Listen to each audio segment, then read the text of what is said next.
Hi മക്കളെ, അപ്പോൾ വെക്കേഷനൊക്കെയാണ്. അടിപൊളിയായിട്ട് എല്ലാവർക്കും വെക്കേഷനൊക്കെ മുന്നോട്ട് പോകുന്നു എന്ന് കരുതുന്നു. അപ്പോൾ ഇനിയിപ്പോൾ വെക്കേഷനൊക്കെ പെട്ടെന്ന് തന്നെ കഴിയും. ഈ ഒരു വീക്ക് കൂടെ കഴിഞ്ഞാൽ വെക്കേഷൻ കഴിഞ്ഞു. അപ്പോൾ എന്താണ് ഈ വെക്കേഷൻ കഴിഞ്ഞതിന് ശേഷമുള്ള പ്ലാൻ? അങ്ങനെ ചോദിച്ചു കഴിഞ്ഞാൽ ആർക്കെങ്കിലും കറക്റ്റായിട്ട് പറയാൻ എന്തെങ്കിലും ആൻസർ ഉണ്ടോ? ഉണ്ടാവും അല്ലേ? എന്താണ്, പബ്ലിക് എക്സാം അല്ലേ സാർ വരുന്നത്, പഠിക്കണം, അതല്ലേ നിങ്ങൾ എല്ലാവരും പറയാൻ പോകുന്നത്. പക്ഷേ ഒരു കാര്യം ചോദിച്ചോട്ടെ, നിങ്ങൾ എന്താണ് നിങ്ങൾ പ്ലാൻ ചെയ്ത് വെച്ചിട്ടുള്ളത്? എങ്ങനെ പഠിക്കണം, അല്ലെങ്കിൽ എന്താണ് ഇനി ചെയ്യാൻ പോകുന്ന കാര്യങ്ങൾ? അതിനൊക്കെ കൃത്യമായിട്ടൊരു പ്ലാനോ കാര്യങ്ങളോ കയ്യിലുണ്ടോ? ഉണ്ടോ? പലർക്കും എസ് എന്നാണ് ചോദിച്ചാൽ ചിലപ്പോൾ പലരും പറയല്ലേ, ഇനി ജനുവരി 1 മുതൽ ഞാൻ ഇരുന്ന് പഠിക്കാൻ പോവാണ്, ഡെയിലി ഒരു 3 മണിക്കൂർ 2 മണിക്കൂറൊക്കെ ഞാൻ ഇരുന്ന് പഠിക്കും, അതാണ് എൻ്റെ പ്ലാൻ അല്ലേ? പക്ഷേ നിങ്ങളൊന്ന് ആലോചിച്ച് നോക്കുക, അങ്ങനെയൊക്കെ പെട്ടെന്ന് ഒരു ദിവസം അങ്ങോട്ട് ഇരുന്ന് പഠിക്കാൻ പറ്റുമോ നമുക്ക്? ഇല്ല. എത്ര പ്ലാൻ ചെയ്താലും അതൊക്കെ കുറച്ച് റിസ്ക് പരിപാടിയാണ് അല്ലേ? ആണ്. പിന്നെ ഇനിയിപ്പോൾ എന്തൊക്കെ പറഞ്ഞു കഴിഞ്ഞാലും നിങ്ങൾ എന്തായാലും ഈ ഒരു വെക്കേഷൻ ടൈമിൽ ഇരുന്ന് പഠിക്കാനും പോകുന്നില്ല. നിങ്ങൾ എന്തായാലും പഠിപ്പ് സ്റ്റാർട്ട് ചെയ്യുകയാണെങ്കിൽ അത് വെക്കേഷൻ കഴിഞ്ഞിട്ടുള്ള ആ ഒരു ദിവസം മുതലായിരിക്കും എന്നുള്ളത് സാറിന് ഷുവർ ആയിട്ടുള്ള കാര്യമാണ്, നിങ്ങൾക്കും ഉറപ്പുള്ള കാര്യമാണ്. ഓക്കെ, അപ്പോൾ എന്തായാലും വെക്കേഷൻ കഴിഞ്ഞിട്ട് തന്നെ നമുക്ക് പഠിച്ചു തുടങ്ങാം. പക്ഷെ അത് എങ്ങനെ പഠിച്ചു തുടങ്ങണം എന്നതിനെക്കുറിച്ച് കൃത്യമായിട്ടുള്ള ഒരു പ്ലാൻ വേണമെങ്കിൽ നമുക്ക് ഈ ഒരു ടൈമിൽ ഉണ്ടാക്കി വെക്കാം. വേണമെങ്കിലല്ല, ഉണ്ടാക്കി വെക്കണം നിങ്ങൾ. ഓക്കെ, അതായത് ഇനിയുള്ള ദിവസം നമ്മുടെ മുന്നിൽ പബ്ലിക് എക്സാമിന് ഉള്ളത് വെറും 60 ദിവസമാണ് എന്നുള്ളത് മക്കളൊന്ന് ഓർത്ത് വയ്ക്കുക. ഓക്കെ, ആദ്യത്തെ കാര്യം അതാണ്, അതൊന്ന് ഓർത്ത് വയ്ക്കാം. അപ്പോൾ ആ ഒരു 60 ദിവസവും നമുക്ക് പഠിക്കാൻ കിട്ടുമോ? അതും ഇല്ല അല്ലെ? ഒരുപാട് കാര്യങ്ങൾ +1 സ്റ്റുഡൻസ് ആയാലും +1 സ്റ്റുഡൻസ് ആയാലും നമുക്ക് ഒരുപാട് കാര്യങ്ങൾ ഇനിയും വരാറുണ്ട്. അപ്പോൾ അതിനനുസരിച്ച് ഒരുപാട് ടൈം നമുക്ക് അവിടെയും പോകും അല്ലെ? പഠിക്കാൻ എല്ലാ ദിവസവും ഇരുന്ന് പഠിക്കാൻ നമുക്ക് പറ്റിക്കൊള്ളണം എന്നില്ല. സോ 60 ദിവസവും നമുക്കില്ല എന്നുള്ളതും കൂടെ നിങ്ങൾ അതിൻ്റെ കൂടെ ഒന്ന് ഓർത്ത് വയ്ക്കുക. സെറ്റ്. അപ്പോൾ എങ്ങനെ പഠിച്ചു തുടങ്ങണം?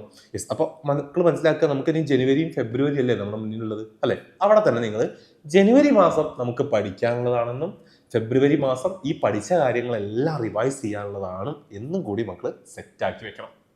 ഓക്കെ, അങ്ങനെയാണ് ഇനിയുള്ള ഈ 2 മാസം നിങ്ങൾ യൂസ് ചെയ്യേണ്ടത്. ജനുവരി മാസം പഠിക്കാനും ഫെബ്രുവരി മാസം ആ പഠിച്ച ഓരോ സബ്ജക്റ്റിലെയും ഓരോ ചാപ്റ്ററും റിവൈസ് ചെയ്യാൻ, ക്വസ്റ്റ്യൻ ചെയ്ത് വർക്കൗട്ട് ചെയ്യാനും എല്ലാത്തിനും വേണ്ടിയുള്ള ടൈമാണ് ഫെബ്രുവരി എന്നുള്ളത് കൂടെ നിങ്ങൾ ഓർത്ത് വയ്ക്കുക. ഓക്കെ, അപ്പോൾ എങ്ങനെ പഠിച്ചു തുടങ്ങും? സാർ നേരത്തെ പറഞ്ഞ പോലെ ഡെയിലി അങ്ങോട്ട് 3 മണിക്കൂർ ഇരുന്ന് പഠിക്കാണോ? അല്ല, അത് നമുക്ക് നടക്കുന്ന പരിപാടിയേ അല്ലല്ലോ. അപ്പോൾ എന്ത് ചെയ്യാം? ഈ ജനുവരി മുതൽ കുറച്ചായി നമുക്ക് അങ്ങോട്ട് പഠിച്ചു തുടങ്ങാം. ഓക്കെ, കുറച്ച് മതി. എല്ലാ ദിവസവും നിങ്ങൾ ഇരിക്കുക, കുറച്ച് നേരമെങ്കിൽ കുറച്ച് നേരം, മിനിമം ഒരു അരമണിക്കൂർ എങ്കിൽ അരമണിക്കൂർ. ഓക്കെ, അത് മതി. ഓക്കെ, അല്ല സോറി, മിനിമം അല്ല, മാക്സിമം. ഓക്കെ, മാക്സിമം അരമണിക്കൂറെങ്കിൽ അരമണിക്കൂർ, അതെങ്കിലും. ഓക്കെ, അതെങ്കിലും നിങ്ങൾ ഇരിക്കാൻ ശ്രമിക്കുക. ഓക്കെ, കുറച്ച് പഠിച്ച് നമുക്ക് എന്താക്കാം, ടൈമൊക്കെ കൂട്ടാം. ഓക്കെ, അതല്ല ആദ്യം മുതൽ തന്നെ 3 മണിക്കൂർ 2 മണിക്കൂറൊക്കെ ഇരുന്ന് പഠിക്കാൻ ബുദ്ധിമുട്ടല്ലേ? ആയിരിക്കും പലർക്കും. സോ അതുകൊണ്ടാണ് സാറ് പറഞ്ഞിട്ടുള്ളത്. ഓക്കെ, ഇനിയിപ്പോൾ അത് ബുദ്ധിമുട്ടല്ലാത്ത ആളുകൾക്ക് ഓക്കെ കുഴപ്പമില്ല, നിങ്ങൾ 3 മണിക്കൂർ 2 മണിക്കൂർ ഇരുന്ന് പഠിച്ചോളൂ. ഇനിയിപ്പോൾ ബുദ്ധിമുട്ടുള്ള കുട്ടികളുടെ കാര്യമാണ് സാറ് പറഞ്ഞിട്ടുള്ളത്. ഓക്കെ, നിങ്ങൾ എന്ത് ചെയ്യുക, കുറച്ചായിട്ട് ഇരുന്ന് പഠിച്ചു തുടങ്ങാം.